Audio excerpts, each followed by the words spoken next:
नमस्कार, मैं सरला रावत शाह, आप देख रहे हैं पब्लिक एक्सप्रेस न्यूज। स्वागत है आप सभी का। रूस यूक्रेन युद्ध के 2 साल पूरे हो गए हैं। 24 फरवरी 2022 को इन दो देशों के बीच संघर्ष शुरू हुआ था, जो अभी तक जारी है। युद्ध अपने तीसरे साल में प्रवेश कर गया है और यहाँ थमता हुआ नहीं दिख रहा है। अब तक इस युद्ध में 10,582 से ज्यादा आम लोग मारे गए हैं, वहीं 20,000 से ज्यादा लोग घायल हो चुके हैं। 2 साल की लड़ाई में दोनों देशों ने बहुत कुछ खोया है और दोनों देशों में बहुत कुछ बदल चुका है। इस युद्ध में हजारों लोगों की जान गई है, लाखों लोग जो हैं वो विस्थापित हुए हैं, परिवारों और समुदाय को तोड़ दिया गया और अर्थव्यवस्था को भी तबाह कर दिया। ये खूनी जंग रुकेगी, इसका भी कोई संकेत नहीं है। 23 फरवरी 2022 की रात में रूस के राष्ट्रपति व्लादिमीर पुतिन ने यूक्रेन के खिलाफ सैन्य ऑपरेशन का ऐलान किया।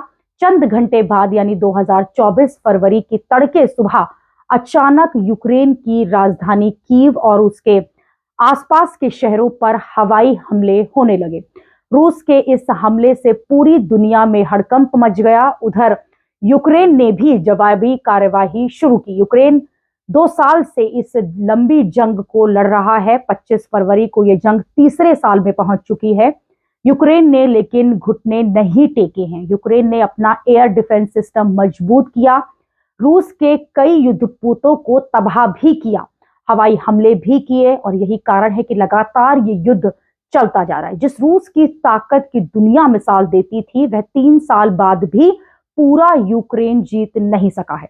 यूक्रेन के राष्ट्रपति जेलेंस्की सीना तान कर लगातार खड़े हैं और लगातार रूस के हमलों का जवाब दे रहे हैं। यूक्रेन के मौजूदा जेलेंस्की सरकार पश्चिमी देशों के साथ अपने संबंधों को बेहतर बनाने की कोशिशों में जुटा हुआ है। यूक्रेन नाटो जो ऑर्गेनाइजेशन है उसका सदस्य बनना चाहता था और यही वजह थी जिसकी वजह से रूस ने हमला किया। रूस से ज्यादा यूक्रेन को पश्चिमी देशों का साथ पसंद है। व्लादिमीर पुतिन को जेलेंस्की की ये बात पसंद नहीं आई और अमेरिका और ब्रिटेन समेत दुनिया के 30 देश जिस नाटो के सदस्य हैं, रूस क्यों चाहेगा कि उसका पड़ोसी देश यानी कि यूक्रेन उससे दोस्ती करे।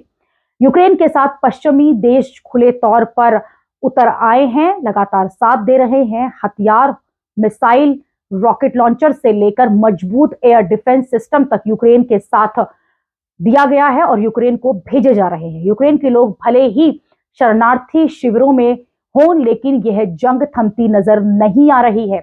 जंग जारी है और हर दिन वहां की स्थिति और भी भयावह होती जा रही है। अभी के लिए इतना ही। अगली खबर में आपसे फिर होगी मुलाकात। देश और दुनिया की खबरों के लिए आप देखते रहिए, आप जुड़े रहिए पब्लिक एक्सप्रेस न्यूज के साथ। धन्यवाद।